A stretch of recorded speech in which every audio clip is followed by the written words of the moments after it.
आणि आता पुन्हा एकदा बातम्या पाहणार आहोत वेगवान स्वरूपात।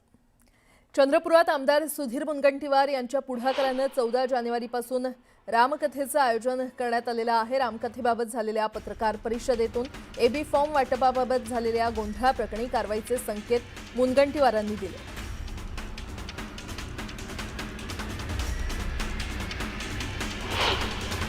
पुणे महानगरपालिकेतील राष्ट्रवादीचे प्रभाग क्रमांक 9 मधील उमेदवार अमोल बालवडकर यांनी पदयात्रा काढली। मतदारांकडून चांगला प्रतिसाद मिळत असल्याचा दावा अमोल बालवडकर यांनी केला। ठाणे महानगरपालिकेच्या निवडणुकीत रंगत वाढली आहे। शिवसेनेचे बंडखोर अपक्ष उमेदवार रवी घरत यांनी कंबर कसली आहे।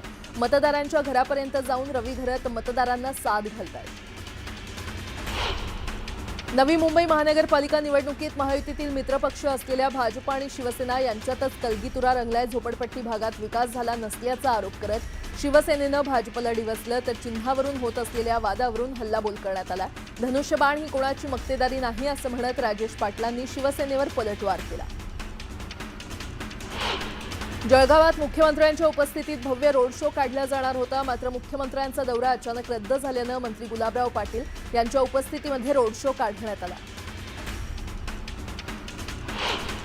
जळगावात प्रचारादरम्यान गुलाबराव पाटलांनी मुंबई पालिकेच्या निकालाबाबत भाष्य केलंय। मुंबईची महापालिका ही मराठी माणसाच्या ताब्यात येणार असल्याचं त्यांनी म्हटलं। परभणी महापालिका निवडणुकीमध्ये यावर्षी प्रचारासाठी मोठ्या प्रमाणात गॅस बलूनचा वापर केला जातोय आणि या माध्यमातून जास्तीत जास्त मतदारांपर्यंत आपलं चिन्ह पोहोचवायचं उमेदवारांकडून प्रयत्न केला जातो। सांगली महापालिका निवडणुकीत उपमुख्यमंत्री अजित पवारांना मोठा धक्का बसलाय। मिरजमधील राष्ट्रवादीच्या प्रभाग क्रमांक 6 मधील उमेदवार आझम काझी यांच्यासह 8 जणांना हद्दपार करण्यात आले, त्यामुळे मिरजेमध्ये एकच खळबळ माजली आहे। अहिल्यानगरमध्ये मुख्यमंत्री फडणवीसांची प्रचार सभा पार पडली। यंदा पहिल्यांदाच अहिल्यानगरचा महापौर होणार। अहिल्यानगर पालिकेवर महायुतीचाच महापौर बसेल असा विश्वास फडणवीसांनी व्यक्त केला। आमच्या विकासाचा जाहीरनामा जनतेसमोर ठेवत पाणी प्रश्नाबाबत ठोस उपाययोजना करणार आहोत। विकासाबाबत राष्ट्रवादी पक्ष वचनबद्ध असल्याचं सुनील तटकरे यांनी स्पष्ट केलं। छत्रपती संभाजीनगरात राष्ट्रवादीच्या उमेदवारांच्या प्रचारार्थ सभा पार पडली, यावेळी ते बोलत होते। एकनाथ शिंदेंनी नवी मुंबईचं वाटोळं केलं, 300 कोटींच्या ठेवींवर डल्ला मारला असा आरोप करत गणेश नाईकांनी एकनाथ शिंदेंवर जोरदार टीका केली। निवडणुकीत माझा पराभव झाला असला तरी मी खचलेलो नाही। मी आमदार नाही, पण एक नाही तर 2-2 आमदारांचा बाप आहे। सरकार माझं आहे आणि जालन्याच्या विकासासाठी जितका निधी लागेल तितका खेचून आणण्याची धमक माझ्यामध्ये आहे, अशा शब्दात भाजपचे ज्येष्ठ नेते रावसाहेब दानवे यांनी विरोधकांना ठणकावलं। आम्हाला त्यांचा बाप असण्यावर शंका नाही, त्यांना शंका का आली माहीत नाही असं म्हणत खासदार कल्याण काळे यांनी रावसाहेब दानवेंवर पलटवार केला। दानवेंनी सगळी खोटी कामं केली असा आरोपही कल्याण काळेंनी केला। नांदेड महापालिकेसाठी प्रचाराची रणधुमाळी सुरू झाली। एका जाहीर सभेत भाजप खासदार अशोक चव्हाणांनी पक्ष सोडून गेलेल्यांना थेट इशारा दिला। जे मला सोडून गेले ते बर्बाद झाले, माझ्या नादी लागू नका, नादी लागलं तर असं होतं असं म्हणत चव्हाणांनी इशारा दिला। राष्ट्रवादीचे आमदार प्रताप पाटील चिखलीकर यांनी देखील अशोक चव्हाणांवर निशाणा साधलाय। चोराला चोर म्हटलं तर कुणाला वाईट वाटत असेल तर नाईलाज असल्याचं म्हणत त्यांनी चव्हाणांवर शेलक्या शब्दात टीका केली। आणि आता एक सविस्तर बातमी। नाशिक महापालिकेच्या निवडणुकीच्या उमेदवारांची प्रतिज्ञापत्र निवडणूक आयोगाने प्रसिद्ध केली आहेत। या उमेदवारांच्या 2017 पासून ते 2025 दरम्यान संपत्तीमध्ये मोठी वाढ झालेली आहे।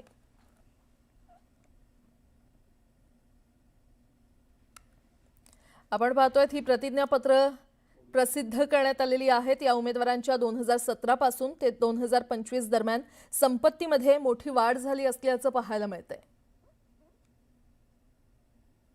दरम्यान कोणत्या उमेदवाराच्या संपत्तीत किती वाढ झाली आपण ते देखील पाहूयात।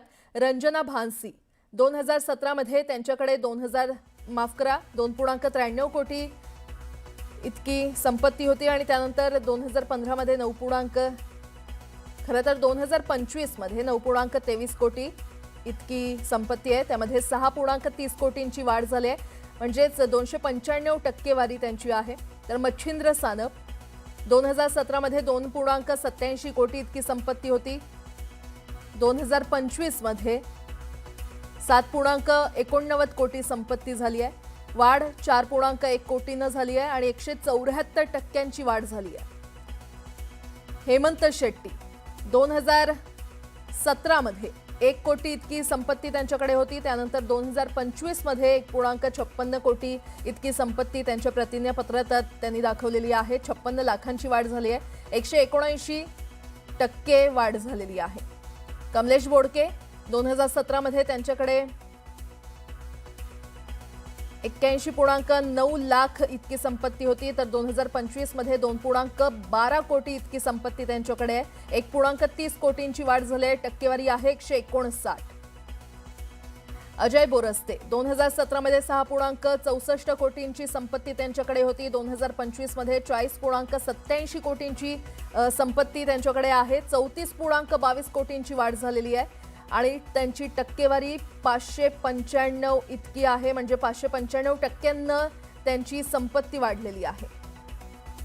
त्यानंतर शशिकांत जाधव 2017 मध्ये 19.48 कोटी आणि 2025 मध्ये 43.28 कोटींची संपत्ती. 23.80 कोटींची वाढ त्यांच्या संपत्ती झालेली आहे. 122% वाढ झालेली आहे त्यांच्या संपत्तीमध्ये. तर दीक्षा लोंढे 2017 मध्ये 2.19 लाख इतकी संपत्ती होती. 2025 मध्ये 2.76 कोटी इतकी संपत्ती त्यांच्याकडे. 2.74 कोटींची वाढ झाली आहे. प्रथमेश गीते 2017 मध्ये 1.19 लाख इतकी संपत्ती होती. मात्र 2025 मध्ये 5.95 कोटींची संपत्ती त्यांच्याकडे. 5.94 कोटींची वाढ झालेली आहे.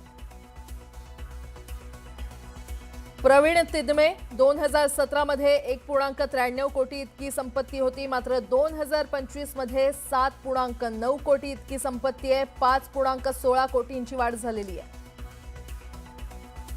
राहुल दिवे 2017 मध्ये 22 लाखांची फक्त संपत्ती होती. मात्र 2025 मध्ये 6.1 कोटी इतकी संपत्ती आहे.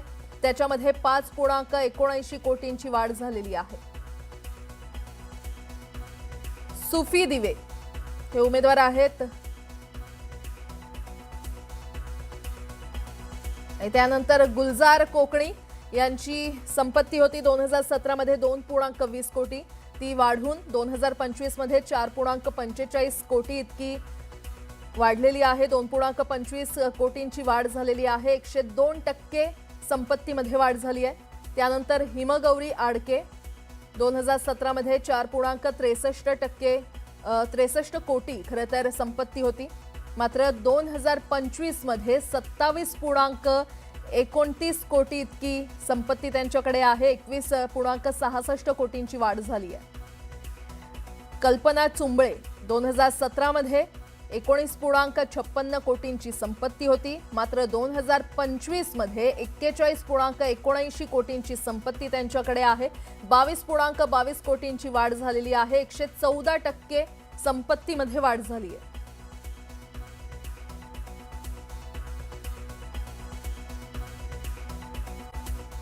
ब्रेक नंतर आपलं पुन्हा एकदा स्वागत. पुढची बातमी. पुणे आणि पिंपरी चिंचवड महापालिकेत शरद पवार आणि अजित पवारांची राष्ट्रवादी एकत्र लढते. पिंपरी चिंचवडमधील उमेदवारांच्या प्रचार सभेत अजित पवार आणि रोहित पवार एकत्र आले होते. मात्र पवार काका पुतण्यांनी एकमेकांकडे पाहणं देखील टाळलं. रोहित पवार मंचावर आले तेव्हा अजित पवार मंचावरच होते. मात्र दोघांनीही एकमेकांकडे पाहिलं नाही. तसंच मंचावरून खाली जातानाही दोघांनी एकमेकांकडे पाहिलं नाही आणि त्यामुळे पिंपरी चिंचवडमध्ये दोन्ही राष्ट्रवादी एकत्र आल्या तरी काका पुतण्यांमधला दुरावा काही कमी झालेला नाहीये.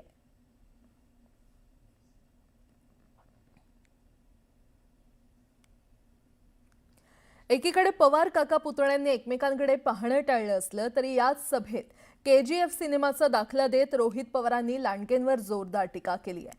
तर दुसरीकडे अजित पवारांचं मात्र कौतुक केलं. पाहूयात. तुम्ही कधी बघितला KGF नावाचा पिक्चर बघितलाय का? लय भारी पिक्चर आहे बघायला. लय भारी. त्याच्यामध्ये गरुडा नावाचा एक माणूस आहे. गरुडा बघितलाय? केस बीस असे लांब. अहो या भागामध्ये 2 गरुड आहेत. एक दाढीवाला गरुडा आणि एक बिना दाढीवाला गरुडा. जसं KGF मध्ये आपण जर बघितलं त्याच्यामध्ये एक रॉकी भाई नावाचा माणूस आला होता. काय केलं त्यांनी? सर्वसामान्य लोकांची बाजू मांडली. गुंडागर्दी असेल तर ती आपल्याला संपवायची, मक्तेदारी असेल तर ती संपवायची. आजच्या या परिस्थितीमध्ये, या महानगरपालिकेच्या इलेक्शन मध्ये रॉकी भाई या भागाचा जर कोण असेल जो सर्वसामान्य लोकांची बाजू घेतो तो म्हणजे आपले अजित दादा.